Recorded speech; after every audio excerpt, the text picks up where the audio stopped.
तो hello students, स्वागत है आपका फिर से हमारे यूट्यूब चैनल विद्या विकास में।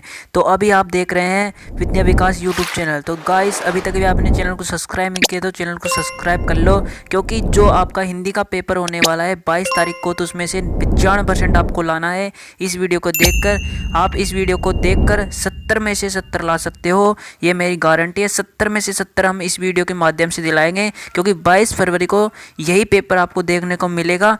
तो इस वीडियो को लास्ट तक ज़रूर देखें। 2024 में हिंदी का पेपर होने वाला है, जो 3 घंटे और 15 मिनट का होने वाला है। कुल 70 नंबर का होने वाला है और 3 घंटे और 15 मिनट का पेपर होने वाला है। ठीक है, तो कुछ आपको निर्देश भी दिए जाते हैं इसमें, तो उस निर्देश को ध्यान में रखते हुए पेपर को शुरू करें। ठीक है, तो यही पेपर आपको जो 22 फरवरी को देखने को मिलेगा, तो बिल्कुल भी मिस ना करें वीडियो को। तो फर्स्ट निर्देश है 15 मिनट जो विद्यार्थी होते हैं उनको पेपर को पढ़ने के लिए दिए जाते हैं। 3 घंटे और 15 मिनट का पेपर होता है, तो उनमें से 15 मिनट आपको पेपर को पढ़ने के लिए दिए जाता है। ठीक है, 2 खंड मिलेंगे आपको, अ और ब, उसमें विभाजित क्वेश्चन आपको देखने को मिलेगा। तीसरा है, उसमें अ में बहुविकल्प प्रश्न मिलेगा जो 1-1 नंबर का होता है। ठीक है, और चयन OMR सीट पर विकल्प गोले को पूर्ण रूप से भरना है। ठीक है, ये बात ध्यान में रखने, जो OMR सीट रहती है उसमें फुल गोले को भरना है। चौथा है बहुविकल्प प्रश्न हेतु प्रश्न के 1 अंक निर्धारित है। ठीक है, जो आपको प्रश्न दे रखा है उसके जस्ट पीछे उसके नंबर दर्शाए रहेंगे कि कितने नंबर का कितना क्वेश्चन है। ठीक है, प्रत्येक प्रश्न के सम्मुख उनके निर्धारित अंक दिए जाएंगे। जैसे कि हमने आपको बताया है कि कौन सा क्वेश्चन कितने नंबर का है, आपको उसके बगल में दिया रहेगा। तो वीडियो में लास्ट तक जरूर बने रहे, क्योंकि हिंदी का पेपर यही आने वाला है। तो खंड ए जो बहुविकल्प प्रश्न है, जो 20 नंबर का होने वाला है, सभी क्वेश्चन 1-1 नंबर के होने वाले हैं। तो टोटल 20 क्वेश्चन है। दुर्स्वामी नाटक के लेखक कौन है, कमेंट में आप जरूर बताइए। जो फर्स्ट क्वेश्चन है उसका राइट आंसर हो जाएगा जयशंकर प्रसाद। तो फर्स्ट क्वेश्चन का राइट आंसर जयशंकर प्रसाद है। स्टूडेंट्स, तो वीडियो को लाइक करें, और इस वीडियो पे 5000 लाइक का टारगेट है, तो टारगेट को पूरा करें। दूसरा क्वेश्चन है, निम्नलिखित कथनों में से कोई एक कथन सही है, उसे पहचान कर लिखिए। जो ये आपको 4 कथन सामने दिखाई दे रहे होंगे, इनमें से कोई एक ही सही है, तो उसको आपको पहचान कर लिखना है। ठीक है दोस्तों, तो वह है गोदान के लेखक प्रेमचंद्र। ठीक है दोस्तों, जो ग वाला है बिल्कुल भी सही है, तो यह ग वाला सही हो जाता है। तो तीसरे की तरफ बढ़ते हैं, जो शुक्ल युग की काल विधि क्या है, तो वह आपको बताना है। इसका राइट आंसर क्या होने वाला है, तो राइट आंसर जो गए हैं 1919 ईस्वी से 1938 तक। तो दोस्तों गए इसका राइट आंसर हो जाएगा बिल्कुल भी। तो वीडियो को बिल्कुल भी मिस ना करें, स्किप ना करें। छायावादोत्तर युग के प्रमुख कवि का नाम क्या है, तो उसका नाम था उसका नाम होने वाला है दोस्तों, कमेंट में जरूर बताएं। उसका नाम जो होने वाला था रामधारी सिंह दिनकर। ठीक है, उत्तर का इसका राइट आंसर होने वाला है। तो जो 5वां क्वेश्चन हमारा है, कलम का सिपाही के लेखक कौन है, तो जो कलम का सिपाही उसका लेखक कौन है, तो इसका राइट आंसर आप कमेंट में ज़रूर बताइए। इसका राइट आंसर क्या होने वाला है, तो दोस्तों इसका ऑप्शन नंबर क अमृत राय इसका राइट आंसर होने वाला है। तो वीडियो को बिल्कुल भी स्किप करके ना देखें, पूरा वीडियो अंत तक देखें, यही आने वाला है हिंदी में आपकी बोर्ड एग्जाम में। निम्नलिखित में से रीतिकाल की मुख्य प्रवृत्तियाँ विशेषताएं कौन सी है, तो इसका राइट आंसर आप कमेंट करें। रीतिकाल की मुख्य प्रवृत्तियाँ कौन सी है, विशेषताएं। ठीक है, तो 10वीं क्लास का यह हिंदी का पेपर है, तो यही आने वाला है 22 फरवरी को। तो उत्तर क श्रृंगार रस की प्रधानता, और ख काव्य में कला पक्ष की प्रधानता, ये दोनों ही है इसका राइट आंसर। ठीक है, अ और क मतलब ग इसका राइट आंसर होने वाला है। ठीक है, ग जो राइट आंसर होने वाला है। 7वां है, प्रगतिवादी युग की कालावधि कौन सी है, तो यह आपको राइट आंसर कमेंट में बताना है। इसका राइट आंसर क्या होने वाला है, ऑप्शन नंबर का इसका राइट आंसर होने वाला है। तो दोस्तों ठीक है, नेक्स्ट क्वेश्चन की तरफ हम बढ़ते हैं। नेक्स्ट क्वेश्चन हमारा है, छायावाद युग की प्रवृत्तियाँ कौन सी है, छायावाद युग की प्रवृत्तियाँ कौन सी है, तो इसका राइट आंसर कमेंट में जरूर बताइए। जो छायावाद युग है उसकी प्रवृत्तियाँ कौन सी है, तो इसका राइट आंसर होने वाला है ख श्रृंगार और प्रेम वेदना। ठीक है, तो इसका राइट आंसर है। और 9वां क्वेश्चन है, सांकेत महाकाव्य की रचना किसने की, तो इसका राइट आंसर कमेंट में जरूर बताइए। इसका राइट आंसर क्या होने वाला है, इसका राइट आंसर है क, तो मैथिली शरण गुप्त। राइट आंसर क्या होने वाला है दोस्तों, तो 10वां क्वेश्चन है हमारा, नाना नाना वाहन वेशा विहसे शिव समाज निज देखा। तो इसका राइट आंसर जो होने वाला है दोस्तों वो कौन सा होने वाला है, लास्ट में हम जरूर बताइए। आप भी हमें कमेंट करके इसका राइट आंसर बताइए। उपयुक्त पंक्तियों में रस है, इसमें कौन सा रस है ये जरूर बताइए हमें कमेंट में। इसमें हास्य रस है दोस्तों, ऑप्शन नंबर ग बिल्कुल भी राइट है। यही पेपर आपको देखने को मिलेगा जो 22 फरवरी को। तो 11वां चरण कमल बंदो हरि राय, उपयुक्त पंक्ति में अलंकार। आपको इस पंक्ति में अलंकार पहचानना है कि कौन सा अलंकार इसमें होने वाला है। तो इसमें उपमा भी नहीं होने वाला है, उत्प्रेक्षा भी नहीं होने वाला है, और इसमें रूपक यही होने वाला है। तो दोस्तों ऑप्शन नंबर ग बिल्कुल भी राइट आंसर है। तो 12वां क्वेश्चन है, सूनी के वट के बिना प्रेम लपेटे अटपट विषय करुणा एहन तिये जान के लखनऊ तनु। इन पंक्तियों में कौन सा छंद है, जो पंक्तियाँ दी गई है उनमें कौन सा छंद प्रयुक्त हुआ है। तो इसमें हुआ है सोरठा। ऑप्शन नंबर ग बिल्कुल भी सही आंसर है दोस्तों। ठीक है, तो वीडियो कैसी लगी आप कमेंट में जरूर बताइए। जो 13वां क्वेश्चन है हमारा, मूर्ति की आंखों पर एक चश्मा रखा था जो सरकंडे से बना था, रचना के आधार पर प्रस्तुत वाक्य का भेद होगा। जो सरकंडे वाला चश्मा था उसका वाक्य का भेद है, क्या होने वाला है। तो इसका राइट आंसर जरूर से जरूर कमेंट में बताएं हमें। जो 13वां क्वेश्चन है इसका राइट आंसर क्या होने वाला है। तो इसका राइट आंसर जो है क मिश्र वाक्य। ठीक है, ये कौन सा वाक्य है, तो मिश्र वाक्य है। जो 14वां क्वेश्चन है, अध्यापक द्वारा कक्षा का जायजा लिया गया, वाक्य में प्रयुक्त वाच्य हैं। इसमें कौन सा वाच्य है, क्रमवाच्य है या कृतवाच्य, भाववाच्य, कारणवाच्य। इसमें कौन सा वाच्य होने वाला है, तो क्रमवाच्य होने वाला है दोस्तों। ऑप्शन नंबर ख बिल्कुल भी राइट आंसर होने वाला है। ठीक है, तो 15वां क्वेश्चन जो हमारा, मन की कोमलता अक्सर चोट खा जाती है, इसमें कौन सा भाव है या कौन सा विशेषण है या कौन सी जाति है या संज्ञा है। इसमें जो है फर्स्ट ऑप्शन बिल्कुल भी सही आंसर होने वाला है, भाववाचक संज्ञा स्त्रीलिंग एकवचन कर्मकारक। ठीक है, 16वां क्वेश्चन है, पर्यायवाची शब्द में प्रयुक्त उपसर्ग होता है। जो पर्यायवाची शब्द है उसमें उपसर्ग कौन सा होता है, तो उपसर्ग होता है परि। जो परि उपसर्ग है बिल्कुल भी राइट आंसर होने वाला है। तो 17वां क्वेश्चन है, सप्तऋषि का समास विग्रह कीजिए। जो सप्तऋषि है उसका समास विग्रह आपको करना है। तो इसका राइट आंसर होने वाला है 7 ऋषियों का समूह। ठीक है दोस्तों, समास विग्रह 7। मछली का पर्यायवाची 18 क्वेश्चन है, मछली का पर्यायवाची आपको क्या है, मीन इसका पर्यायवाची होने वाला है, सबको ही पता होगा दोस्तों। और जो 19वां क्वेश्चन, सुषमाभि रूप से सुषमद शब्द का क्या अर्थ है, तो इसका राइट आंसर होने वाला है तृतीय विभक्ति बहुवचन का। ऑप्शन नंबर बिल्कुल भी है। लास्ट क्वेश्चन हमारा, वेद पुराण में समास कौन सा है, तो इसमें द्वंद्व समास होने वाला है। तो जो बहुविकल्प प्रश्न है 1-1 नंबर के थे दोस्तों, हमने पूरे के पूरे कवर कर लिए। अब खंड ब में चलते हैं हम। आपको ब में आपको 2-2 नंबर के क्वेश्चन देखने को मिलेंगे। ठीक है, तो 21वां क्वेश्चन हमको यही देखने को मिलेगा, गद्यांशों की एक निश्चित प्रश्नों का उत्तर लिखिए।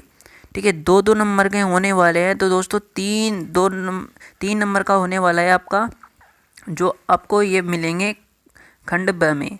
ठीक है, बिल्कुल भी मिस ना करें, यही पेपर आपको 22 फरवरी को देखने मिलेगा। 10वीं वालों ध्यान से सुन लो, और इनके उत्तर आप साथ के साथ में हम बता रहे हैं। तो वेरी वेरी इंपॉर्टेंट है ये, इनके उत्तर साथ के साथ में हम बता रहे हैं। जो पेपर है इसका उत्तर साथ के साथ में है, तो बिल्कुल भी मिस ना करें वीडियो को। ठीक है, तो वीडियो को लास्ट तक बने रहे, वीडियो को लाइक करके जाइए। 5000 लाइक का टारगेट है इस वीडियो में। तो सामने जो खंड ब है इसको भी हम अभी सॉल्व करेंगे। जो सारी दुनिया के सभी देशों में बसे हुए, यहाँ भी थोड़ी बहुत संख्या पाए जाते हैं, और जिस तरह यहाँ की बोलियों की गिनती आसान नहीं है, उसी तरह भिन्न भिन्न धर्मों के संप्रदायों की गिनती आसान नहीं। इस विभक्तियों को देखकर अगर अपरिचित आदमी हड़बड़ा कर कहे उठे कि यह एक देश नहीं अनेक देशों का समूह है, यह एक जाति नहीं अनेक जातियों का समूह है, तो इसमें आश्चर्य की बात नहीं, क्योंकि ऊपर देखने वाले को जो गहराई में नहीं जाता विभिन्नता ही देखने को आएगी।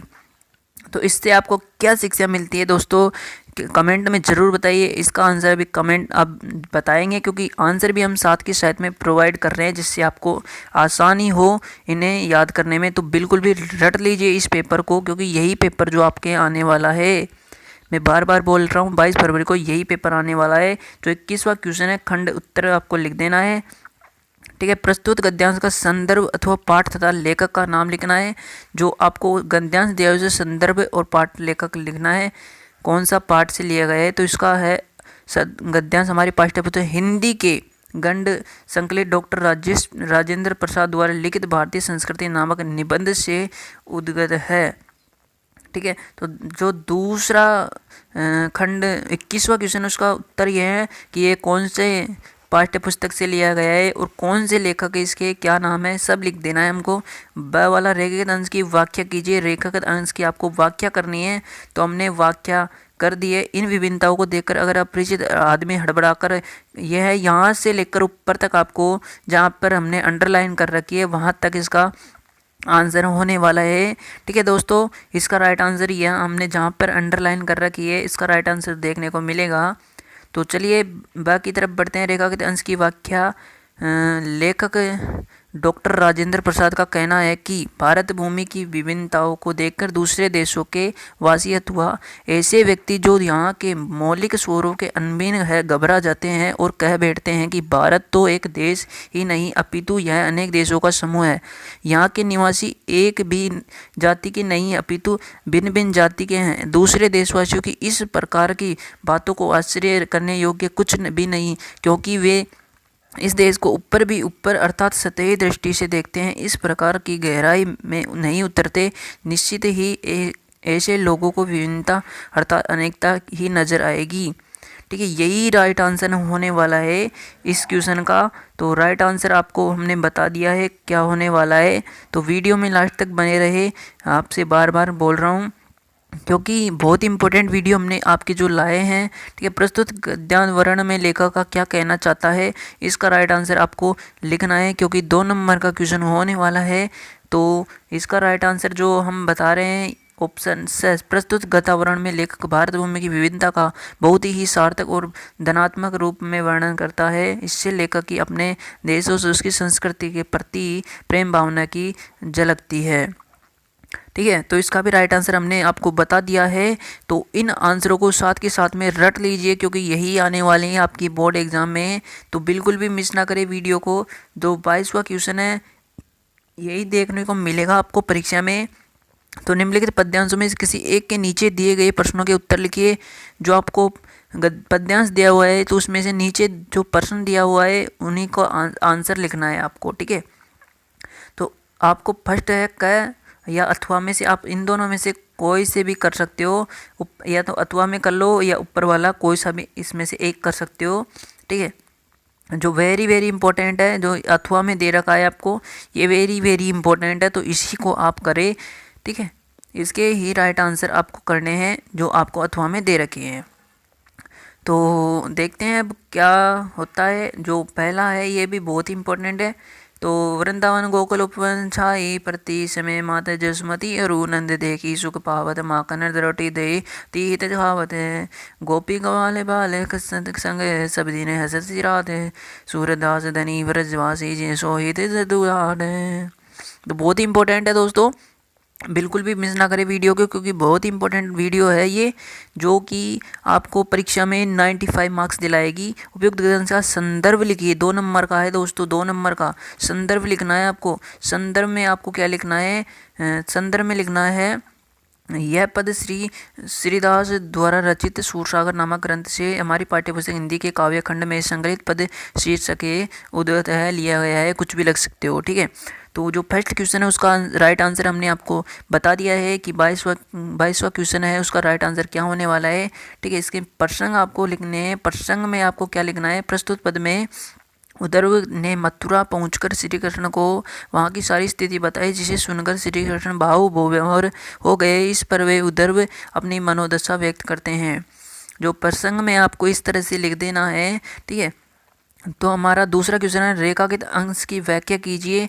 तो रेखाकृत है, इसकी व्याख्या करनी है आपको कि व्याख्या कैसे करनी है। जो व्याख्या है, वृंदावन गोकुल वंश उपवन संग माता अरुदेगी पावत सुख पावत, इसमें आपको व्याख्या करनी है। ठीक है, तो हम आपको इसकी व्याख्या करके बता देते हैं, कोई दिक्कत नहीं। जो दूसरा क्वेश्चन है उसकी व्याख्या हमने बता दिया। श्री कृष्ण ने उद्धव से व्रजवासियों की दीन दशा सुनी और उन्हीं के ध्यान में खो गए। वे उद्धव से कहते हैं कि मैं व्रज को भूल नहीं पाता, वृंदावन और गोकुल के वन उपवन सभी मुझे याद आते रहते हैं, वहाँ के घने कुंजों की छाया में को बोल नहीं पाता। नंद बाबा और सयोदा मैया को देखकर मुझे जो सुख मिलता है वह मुझे रह रह कर स्मरण हो जाता है। जो दूसरा क्वेश्चन है उसका राइट आंसर हमने जो आपको बता दिया है। तो दोस्तों इन्हें रट लीजिए, अभी रट लीजिए। उपयुक्त तीसरा क्वेश्चन, उपयुक्त पंक्तियों में किस समय का वर्णन किया गया है? तो तीसरे के राइट आंसर होना है श्री कृष्ण के जीवन के आरंभ का जो समय वृंदावन और गोकुल धाम में बीता, उसी का वर्णन उपयुक्त पंक्तियों में किया गया है। उसी समय का ध्यान करते हुए श्री कृष्ण उद्धव से अपनी मनोदशा व्यक्त करते हैं। जो तीसरे का राइट आंसर होने वाला है। तो दोस्तों हमने तीसरे का राइट आंसर बता दिया है आपको। चलिए नेक्स्ट क्वेश्चन की तरफ हम बढ़ते हैं, क्योंकि अगर अथवा का हम करने बैठेंगे तो अथवा का हमने बता दिया है। आपको आंसर अब करने चाहो तो साथ के साथ में कोई दिक्कत नहीं। 23वां क्वेश्चन हमारा बहुत इंपॉर्टेंट होने वाला है दोस्तों, इसे मिस ना करें। जो गद्यांश है एक संदर्भ सहित हिंदी में अनुवाद करना है आपको। जो 5 नंबर आपको मिलने वाले हैं टोटल, जो आपको गद्यांश दिया हुआ इसके हिंदी में अनुवाद करना है। ठीक है, जो हिंदी में अनुवाद करना है आपको, जो संस्कृत में दिया हुआ है अथवा में भी दे रखा है, इन दोनों में से आप कोई सा भी कर सकते हो। आपको जोन सा आता हो दोस्तों उसी को करें। ठीक है, चलिए वीडियो को अभी आगे देखने से पहले चैनल को सब्सक्राइब कर ले, क्योंकि हम इतनी मेहनत से आपके लिए इतनी वीडियो बना रहे हैं इतनी अच्छी अच्छी, तो आप लाइक भी नहीं करते हो तो आप क्या कर सकते हो। तो लाइक करिए अभी वीडियो को और आगे फिर वीडियो को देखिए, क्योंकि यही पेपर आपने देखने को मिलेगा 22 फरवरी को। संदर्भ है जो प्रस्तुत गद्यांश हमारी पाठ्य पुस्तक हिंदी के संस्कृत खंड के वाराणसी पाठ से लिया गया है या उद्धृत है, आप लिख सकते हो। प्रसंग है, इस गद्यांश में वाराणसी की ऐतिहासिकता तथा अव्यवस्थित के विषय में बताया गया है। जो अनुवाद है इसका अब अनुवाद आपको करना है हिंदी में। ठीक है, इसका अनुवाद करना है। हम इसका अनुवाद करते हैं तो इसका अनुवाद है, यह नगरी विविध धर्मों के मिलन का स्थान रही है। महात्मा वृद्ध तीर्थ प्रसवनाथ शंकराचार्य कबीर गोस्वामी तुलसीदास और दूसरे बहुत से महात्माओं के आकर अपने विचारों को फैलाया, अर्थात अपने विचारों का प्रसार किया। केवल दर्शन साहित्य और धर्म में ही नहीं अपितु कला क्षेत्र के नगरी विविध कलाओं शिल्पकारों के संसार में प्रसिद्ध है। यहाँ की रेशमी साड़ियाँ देश विदेश में सभी जगह पसंद की जाती है। यहाँ के पत्थर की मूर्तियाँ प्रसिद्ध है। यहाँ अपनी प्राचीन परंपरा इस समय में पालन कर रही है। ठीक है, इसका जो अनुवाद है हमने आपको भी करके बता दिया है, तो साथ के साथ में इनके याद करते जाइए। जो 24वां क्वेश्चन हमारा संस्कृत पद्यांश में से किसी एक संदर्भ में सहित हिंदी अनुवाद लिखना है, 5 नंबर का होने वाला है। तो दोस्तों ठीक है, आपको इसमें भी 2 देखने को मिलेगा, इसमें से आप एक कर सकते हो, कोई सा भी अथवा में से या अथवा के ऊपर वाला आप कोई सा भी कर सकते हो। ठीक है, तो आपको हिंदी में अनुवाद करना है इन दोनों में से एक का, जौन सा भी आपको आता हो परीक्षा में। ठीक है, उसमें से एक दोनों में से एक करना है आपको। तो अभी रट लो इनको। तो चलिए इसको शुरू करते हैं। संदर्भ में आपको कह रहे हैं श्लोक हमारी पाठ्य पुस्तक हिंदी के संस्कृत खंड के अनोलिक विलास पाठ से लिया गया है। ठीक है, आपको यह लिख देना है संदर्भ में। और अब हिंदी अनुवाद में आपको क्या लिखना है, चलिए ये बता देते हैं। इस बताने से पहले अभी देख तो प्रसंग में आपको लिखना है, प्रस्तुत श्लोक चातक के माध्यम से विद्वानों का यह संदेश दिया गया है कि व्यक्ति को किसी के समय भी याचक बनकर हाथ नहीं फैलाना चाहिए। तो इसका जो प्रसंग होने वाला है ये होने वाला है कि हमको किसी के सामने याचक बनकर हाथ नहीं पहनाना चाहिए। तुम सावधान चित्त में मेरी बातों सुनो। आकाश में बहुत से बादल रहते हैं, किंतु सभी ऐसे उदार नहीं हैं। उनमें से कुछ ही पृथ्वी को वर्षा से भिगोते हैं और कुछ व्यर्थ में गरजते हैं। तुम जिस बादल को आकाश में देखते हो उसके सामने अपने दीनतापूर्ण वचन मत कहो।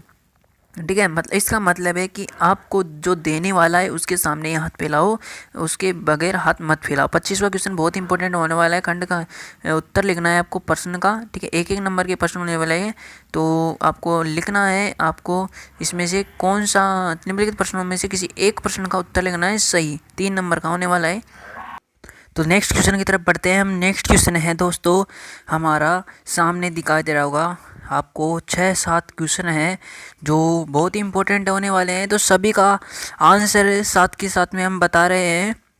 जो 26वां क्वेश्चन है हमारा, दिए गए लेखकों में से किस एक जीवन परिचय देते हुए उनकी प्रमुख रचनाएं लिखिए। 5 नंबर का होने वाला है। यही जो आपको देखने को मिलेगा, इन दोनों में से आप कोई सा भी लिख सकते हो।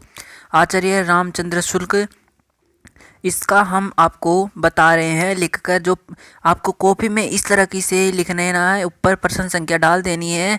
तबाही मचा देगा। अगर आप इस तरह का काम करोगे तो तबाही मच जाएगी। तो इसका जन्म हुआ था 1800 और मृत्यु हुई थी 1941 में। जीवन परिचय आपको कुछ इसी तरीके से लिखना है। आचार्य रामचंद्र शुक्ल का जन्म 1884 ईस्वी में बस्ती जिले के आगोद नामक ग्राम में हुआ था। इनके पिता का नाम चंद्रबली शुक्ल और माता का नाम विवासी था। शुक्ल जी का बचपन से ही पढ़ाई लिखाई में लगन था। उन्होंने स्वयं अध्ययन अंग्रेजी, हिंदी, संस्कृत, बंगला, उर्दू, फारसी आदि कई भाषाओं का अच्छा ज्ञान प्राप्त कर लिया था। उन्होंने साहित्य के प्रति गहरी रुचि रखी और कवियों के अपने लेख प्रकाशित करने लगे। आनंद कादमी दास नामक पत्रिका में इन्हीं रचनाएं प्रकाशित होने लगी। इस प्रकार जीवन के अंतिम क्षणों तक साहित्य की सेवा करते हुए सन 1941 में हृदय की गति रुक जाने के कारण उनका स्वर्गवास हो गया। इनकी रचनाएं थी चिंतामणि और रस मीमांसा और विचार विधि। इनकी प्रमुख रचनाएं थी। तबाही मचा देगा। जिस स्टूडेंट ने हमारी वीडियो को देखते हुए सभी क्वेश्चनों को रट लिया, तबाही मचा देगा वह स्टूडेंट्स परीक्षा में जो हिंदी का पेपर होगा उसमें तबाही मचा देगा। तो सभी स्टूडेंट्स इस वीडियो को अंत तक देखें और वीडियो को लाइक नहीं किया तो वीडियो को लाइक कर दे और सभी क्वेश्चनों को हमारे साथ साथ रट ले दिए गए कवियों में से किसी एक जीवन का परिचय लिखते हुए रचना कीजिए। तो 5 नंबर का होने वाला है, जो इनमें से आपको एक किसी भी लेखक उनका परिचय लिखना है। जीवन गोस्वामी तुलसीदास सुमित्रानंद। हम फर्स्ट वाले का लिख रहा है, गोस्वामी तुलसीदास वाले का हम जीवन परिचय लिख रहे हैं। तो आपको इसी तरह से लिखना है, प्रश्न उत्तर संख्या डालनी है और उस जिस पे लिख रहे हो उसका लिखना है। तो इसकी मृत्यु थी 1632 में हुई थी और जो जन्म था 1532 में हुआ था। तो जीवन परिचय आपको इसी तरह से लिखना है और साफ साफ लिखना है जो कि एग्जामिनर के समझ में आए कॉपी में, ठीक है। तो इनका जन्म 1532 ईस्वी में राजापुर बांदा नामक ग्राम में हुआ था। कुछ विद्वान मानते हैं कि उनका जन्म एटा जिले के सोरा नामक स्थान का हुआ था। तुलसीदास के पिता का नाम आत्माराम दुबे और माता का नाम हुलसी था। तुलसीदास का विवाह दीनबंधु पाठक की पुत्री रत्नावली से हुआ था। उनकी पत्नी बहुत ही सुंदर थी। तुलसी अपने पति के अत्यधिक प्रेम करते थे। एक दिन पत्नी बिना बताए मायके चली गई। तुलसी भी आधी रात आधी तूफान का सामना करते हुए पीछे पीछे ससुराल आ गए। पहुँचते इस प्रकार इसने पत्नी ने कहा है, इस प्रकार, ठीक है। तो लाज न आई आपको दौरे आए साथ। तो यह पत्नी कहती है, पति की इस फटकार ने तुलसीदास को सांसारिक मोह माया से विरक्त कर दिया। तुलसी ने प्रसिद्ध ग्रंथ रामचरितमानस की रचना की और 1632 ईस्वी में उनका स्वर्गवास हो गया। रचनाएं थी रामचरितमानस, विनय पत्रिका, कवितावली, गीतावली। इनकी प्रमुख रचनाएं थी। तो दोस्तों यही पेपर आपको देखने को मिलेगा। तो 27वां क्वेश्चन है हमारा अपनी पाठ्य पुस्तक में से कंठस्थ को श्लोक लिखिए जो प्रश्न पत्र में ना आया हो। 2 नंबर में देखने को मिलेगा यही क्वेश्चन। 27वें नंबर पे आपको यही क्वेश्चन देखने को मिलेगा। 2 श्लोक लिखना है आपको, एक श्लोक लिखना है कोई सा भी जो आपकी परीक्षा जो पेपर है उसमें नहीं आया हो, ठीक है। जो आपको श्लोक लिख देना है, ठीक है। ये बात ध्यान में रखिए, जो श्लोक पेपर में है वह आपको नहीं लिखना है। जो 28वां क्वेश्चन निम्नलिखित में से किन्हीं 2 प्रश्नों में के उत्तर संस्कृत में दीजिए। जो आपको 2 प्रश्न है, चारों में से 2 का उत्तर संस्कृत में देना है, ठीक है। इनका 2 का आंसर आपको संस्कृत में देना है। आपको जो भी क्वेश्चन का आंसर रहा 2 का आंसर आपको दे देना है। जो पूर्वराज एक भारतवासी आसी थे, वीर वीरपूर्ण वाराणसी मरणम बंगला बहुती, चंद्रशेखर प्रसिद्ध क्रांतिकारी देशभक्त सिद्ध। इनका आंसर आपको किन्हीं 2 का ही लिखना है, चारों का नहीं लिखना है, ठीक है। तो चारों का आंसर हमने बता दिया है आपको, पर आपको 2 ही लिखना है। निम्नलिखित में से किसी एक विषय पर निबंध लिखे। 29वां क्वेश्चन है, यही 7 नंबर में देखने को मिलेगा आपको जो परीक्षा में। तो आपको इन चारों में से निबंध लिख देना है किसी एक पर, ठीक है। 7 नंबर में यही क्वेश्चन देखने को मिलेगा। 7 नंबर का होने वाला है। मेरे प्रिय कवि, आपको कोई सा भी एक लिख देना है जो कि आपको अच्छी तरह से याद हो। कोई एक निबंध लिख देना है आपको जो 7 नंबर का फिक्स है। 29वां क्वेश्चन यही आने वाला है। आपके जो निबंध है फिक्स रहता है, ये चैप्टर फिक्स रहता है, ठीक है। जो चैप्टर फिक्स है वो फिक्स ही रहते हैं दोस्तों। तो यही आने वाला है, तो यह बात याद रखें। 7 नंबर में से आएगा 7 नंबर। जो 30वां क्वेश्चन है, अपने क्षेत्र में व्याप्त गंदगी के कारण डेंगू मलेरिया भयंकर बीमारियों की जानकारी देने के लिए प्रश्न पत्र संपादक को क्षेत्र देने के लिए पत्र लिखिए।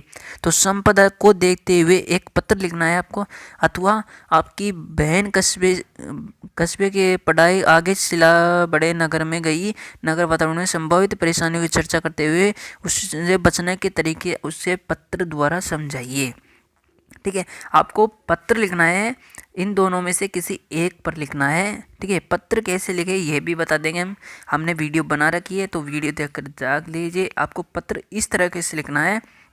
ठीक है, आप सीसी रोड 40 मथुरा रोड नई दिल्ली, यहाँ पे आपको दिनांक लिख देनी है, कौन सी दिनांक को आप ये पत्र लिख रहे हो। एड्रेस हमेशा राइट हैंड की तरफ लिखे, इधर से लेफ्ट हैंड की तरफ से जिसको लिखा था रहे उसको लिखे। और यहाँ पे बहुत प्यार है डियर इंग्लिश में लिखा जाता है, यहाँ पे हिंदी में बहुत प्यार है। तो पत्र लिखना चाह रही थी परंतु व्यवस्था के कारण नहीं लिख पाई। आशा करती हूँ तुम वहाँ भली प्रकार से होगे। हमारे लिए यह बहुत गर्व की बात है कि तुम्हें अच्छे कॉलेज में पढ़ने का सुनहरा अवसर मिला। ईश्वर से यही कामना करती हूँ कि जिस प्रकार तुम अपने इतने छोटे स्थान से निकलकर बड़े शहर में जा रही सकती हो, प्रकार उस जीवन में आगे भी उन्नति करो। यही बात कभी भूलना नहीं। वहाँ जाने के तुम्हारा लक्ष्य क्या है। मृणाल विद्यार्थी जीवन पढ़ने लिखने के लिए होता है। यही समय होता है कि जब हम अपने भविष्य की नींव रखते हैं। अपना बहुमूल्य समय पढ़ने लिखने के स्थान पर फेमस में व्रत क्रियाकलापों में लगाना सही नहीं होगा। यदि